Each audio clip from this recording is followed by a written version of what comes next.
No one is more experienced than you in this industry. You're a founder of this organization. You've been chairman of GSMA. We share that. How important are organizations like this to advance our industry? Well, first of all, Craig, congratulations on leading this initiative for the last 15 years. Craig has been not just the chair of GTI, he's been really the spirit within the GSMA. And I just want to begin by saying that GSMA was a very European, white-dominated organization. That's where it started from. And for very long years, it stayed like that. It needed someone like Craig to start getting the global south, I would say, into the picture. And slowly and surely he inducted Indians, Chinese, Africans to make this GSMA today very different from where it started. That today an Indian gets a Lifetime Achievement Award. I have served as the chair in 2008, 2017, got the Chairman's Award in 2008. Vivek Badrinath of Indian origin is the Director General. Ralph Mupito from South Africa is the Vice Chair. And Gopal Vittal, Chairman of Airtel, is the Chairman. My God, what a turnaround this association has seen. The reason for this is the massive contribution coming from countries like China, India, Africa. So this association has become global. But I'm very fondly sort of reminded of our first launch when we met on GTI. We were all struggling to find some meaning of the spectrum that we had got in the TDD. And my God, if you would have not put this initiative together and the Chinese would have not stepped up, that opportunity would have got wasted. And then merging it with FDD later on to create a really solid global ecosystem, a great credit goes, Craig, to you personally for GTI, and the larger GSM is diversification. And I think this entire association owes a lot to you. What does this association mean for the industry or the world? It's very hard for any individual or one or two companies to come together to create a vibrant ecosystem. GSMA type of associations, GTI initiatives bring and pull together the force of the entire industry or the players of industry together to deliver the results. Standardization in the beginning, getting the 3GPP, getting the whole world onto a single standard, the same phone that can work anywhere in the world, is a big contribution that this association has given. I've been, like you, a chambers man. I've led International Chamber of Commerce in Paris for many years, Confederation of Indian Industry, Carnegie Endowment for Peace, CFR, and GSMA. And I know the power of these bodies to deliver. Sometimes a lot of people say these are talk shops. Yeah. And partly they are. I mean, that's how it works. But there are, every now and then, gems dropped around to create a fantastic, vibrant ecosystem. Let's move to your company now.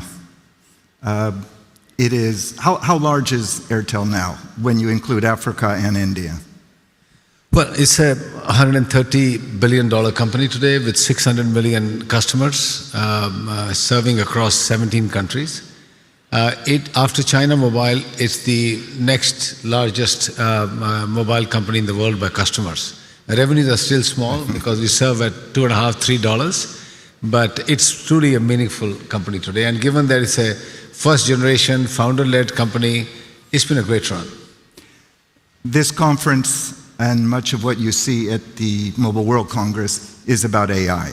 Can you take us through what Airtel's thoughts are, how AI is being integrated in your operations, and do you see revenue opportunities soon, or do you see it more as a way to make your systems much more efficient?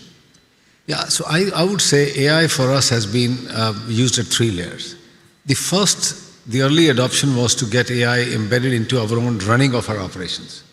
How to have networks more efficient, self-healing networks, self-optimizing networks, energy management. This was where it got injected right in the beginning. So I think that internal layer was very important for us to manage our networks, which are very large and vast and wide. And we have seen tremendous amount of uptick in the quality of our network with minimum human intervention.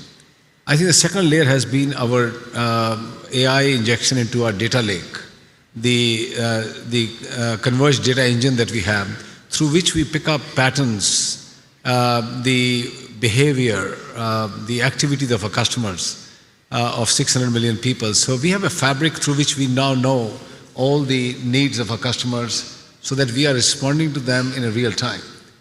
Then the next layer has been how do we manage them together through our customer management program on the call centers, on the chatbots, on our retail stores, so that everything is stitched together.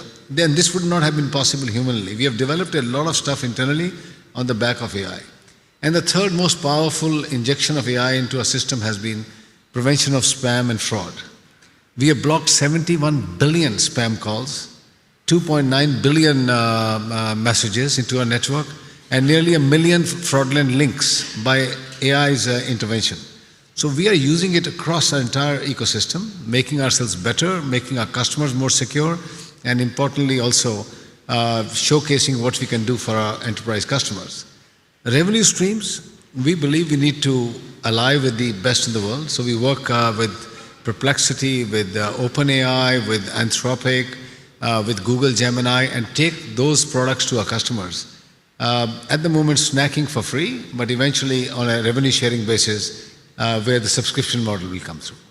What worries you about AI specifically for Airtel or for the industry in India, if anything?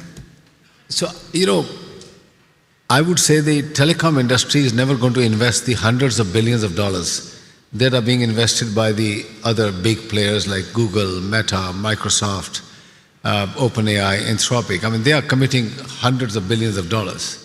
I don't think so. Our industry has the muscle to do that, and I think rightly so. We don't need to do that. We need to partner and get the best benefit of AI into our system, and that's what our industry has been. Pick up the best technology, configure it for the use of a customer and unleash it into the marketplace. So we are very agile. I mean, we just had the AI summit in Delhi, which was a very successful 3-day summit. Almost the entire AI leadership of the world was there. India is finding its own frugal ways, SLMs on the basis of which we will make our own AI models, our own inference designs, so that we can serve our customers. But equally, as you know, India is very open to international influence and international products and services, unlike China, which is having some, more controlled environment for international interventions. So all this put together will give us the heft to serve our customers better. The public perception is that AI is a contest between China and the United States. Where does India fit in all of this? So look, as I said, China and US have tremendous amount of capital, human as well as financial. So they are in this race now. I mean, that's running, and I think they are two clearly leading ones. But India will figure out its own way. I mean, I'll just give you one example. India landed on the most difficult side of the moon through its moon mission, the Chandrayaan, and it spent $73 million on doing a successful launch.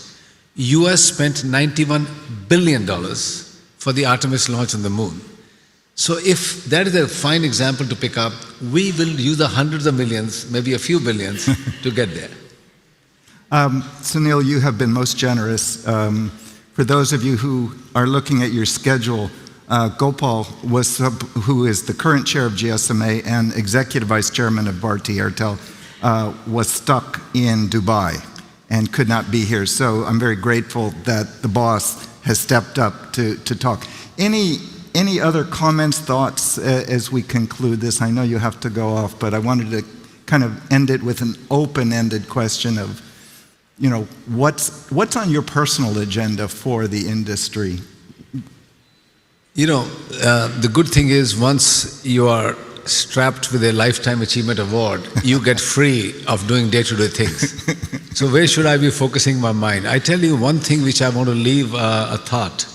And this is really so appropriate coming from this large group which is dominated by China and India today here, is that GSMA must use its offices to really be a little more noisier, aggressive in asking for consolidation.